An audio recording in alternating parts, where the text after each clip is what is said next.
Veja, as entidades que compõem o sistema S, obrigado. As entidades que compõem o sistema S não integram a administração pública, mas como elas recebem repasse de verba pública para contratar, elas precisam realizar licitação. Olha ele aqui, artigo 1º, parágrafo único da Lei 8 besta. Número da besta, 666. Então, da Lei 8666 de 1993. Mas preste atenção.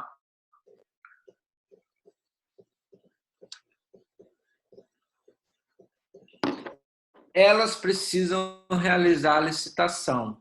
Ocorre que lá, veja, lembra que a gente falou? Ela é criada por autorização legislativa. A lei autoriza a criação. O seu estatuto, que vai ser registrado para que ela nasça, para que ela seja criada, pode prever ritos simplificados para a realização da licitação. Ou seja, desde que não contrariem as regras gerais previstas lá na Lei Geral de Licitação, o SESI pode, no seu estatuto, prever um rito simplificado. Olha, quando o SESI quiser contratar a obra, realizar uma contratação para a obra, o rito vai ser esse. Se não contrariar a Lei 8666, ela pode estabelecer ritos simplificados próprios, mas não pode deixar de fazer a licitação. Ok? Seguindo. As entidades paraestatais, elas são imunes a impostos incidentes sobre o patrimônio, a renda e serviços. Agora, muito cuidado, gente. Sabe o que cai em prova direto? Assinale a alternativa correta. E vem lá.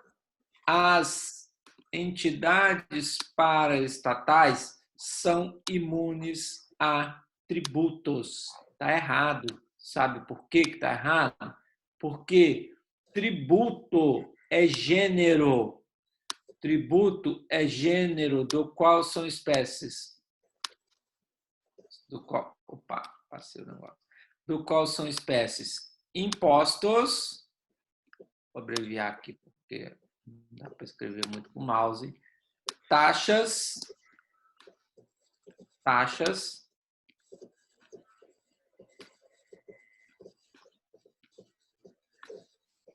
A doutrina de direito tributário vai trazer uma divergência doutrinária. Vai dizer que para alguns são 5 espécies de tributos, para outros são 3. Eu vou me resumir a 3 aqui por preguiça de escrever, tá? Carambola, o que eu estou fazendo aqui, gente? O que eu fiz aqui?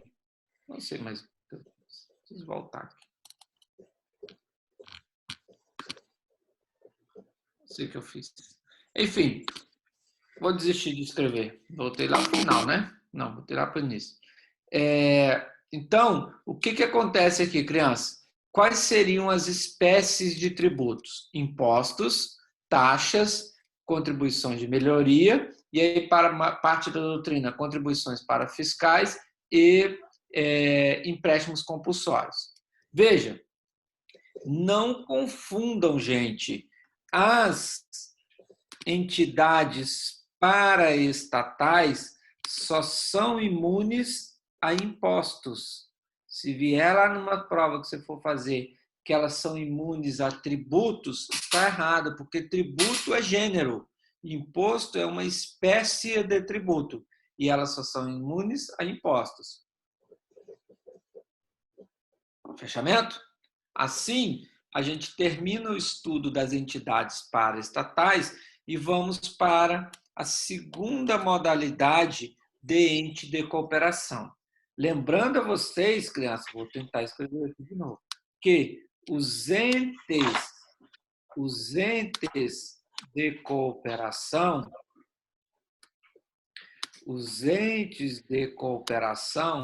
eles podem ser o quê? As entidades paraestatais,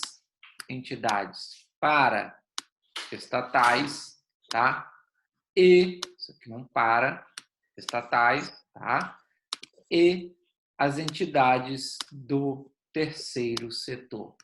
E as entidades do terceiro setor, elas se dividem em duas, que são as OS e as OCIPs. Então, organize vossa mente, permita-me voltar aqui, já que a letra está feia, para danar. Olha só, organize sua mente em relação a isso aqui, ó. Os entes de cooperação se subdividem em entidades paraestatais e entidades do terceiro setor. E o terceiro setor se divide em OS e OCIP. Ok? Os entes paraestatais nós já estudamos. Agora nós vamos analisar as entidades do terceiro setor. Estão comigo? Estão dormindo? Vamos lá? Quase acabando esse nosso tema de hoje. Boa, mas vai dar tempo, galera, eu acho. Não sei que vocês têm compromisso depois. Tem aula depois? Vocês têm aula depois? Não. Responda.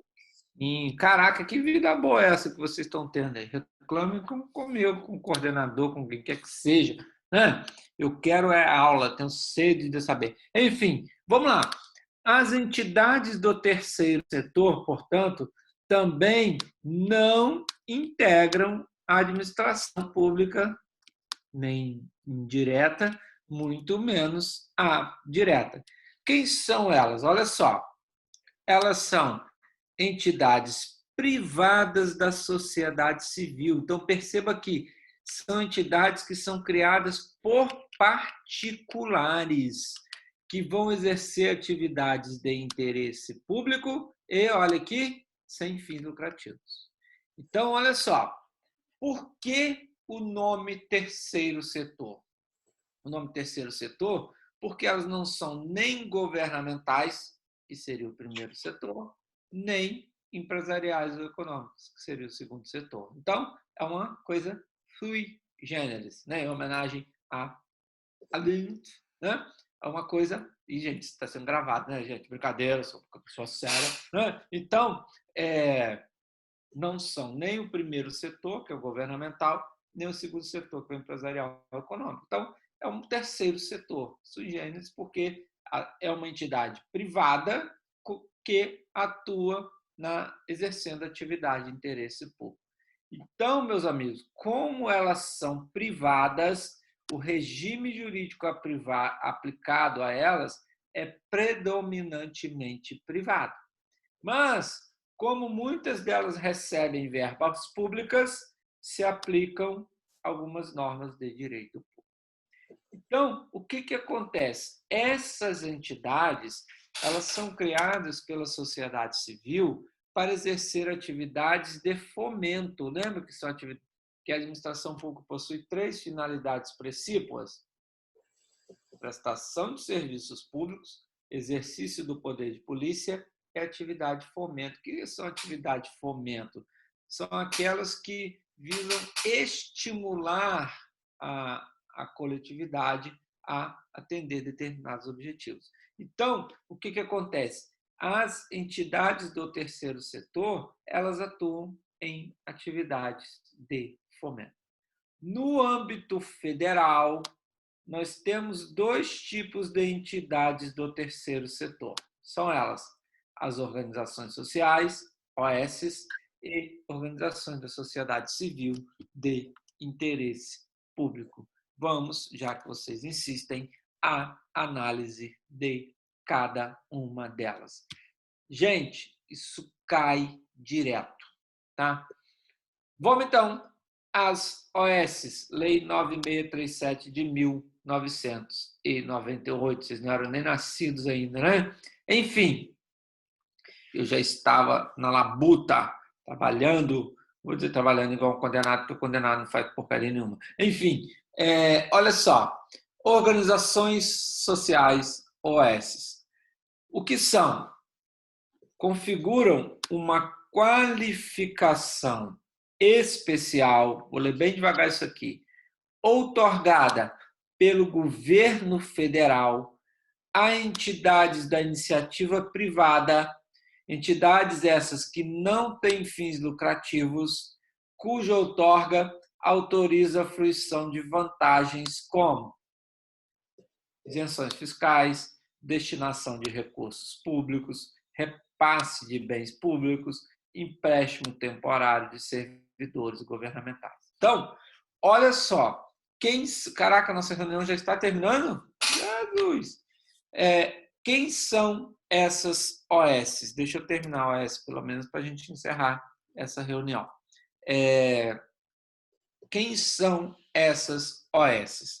As OS, crianças, são entidades privadas que celebram com o poder público federal, que celebram com a União, olha só, um convênio. E neste convênio, para que elas exerçam algumas atividades de interesse público, elas passam a receber, deixa de pagar imposto, pode receber verba pública, pode receber bens públicos, a União pode ceder funcionários para trabalhar nessas entidades e a própria União pagar o vencimento dessas pessoas. Então, o que acontece? Como essas organizações sociais elas vão atuar em cooperação com a administração pública, é como se o Estado falasse assim, olha, cabe a mim prestar o serviço, uma entidade de assistência social, por exemplo. É como se o Estado vira para essa entidade e fala assim, olha, cabia a mim fazer isso, mas como você aí, a entidade, está fazendo, eu vou bem, você não precisa pagar imposto, você não precisa, eu vou repassar uma verba para você continuar fazendo isso aí. E quais são as áreas de atuação? A OS só pode atuar na área de ensino, pesquisa científica, desenvolvimento tecnológico, preservação e proteção do meio ambiente, cultura e saúde. Se celebra um convênio com a União, uma entidade sem fins lucrativos de uma dessas áreas aqui, ela vai receber a qualificação de OS, porque ela vai desempenhar atividade de interesse público e, por isso, elas são chamadas de permissionárias ou concessionárias, ou seja, é como se o Estado concedesse para ela o exercício dessa atividade de interesse público. Gente, voltamos ou encerramos por aqui? Vamos voltar para a gente terminar esse tema e não perder o link? Sara, chama aí mais uma reunião aí, que eu acho que 15 minutinhos, até menos, a gente encerra isso aí. Pode ser? Acho que está acabando essa reunião. Só para a gente fechar sem perder o raciocínio.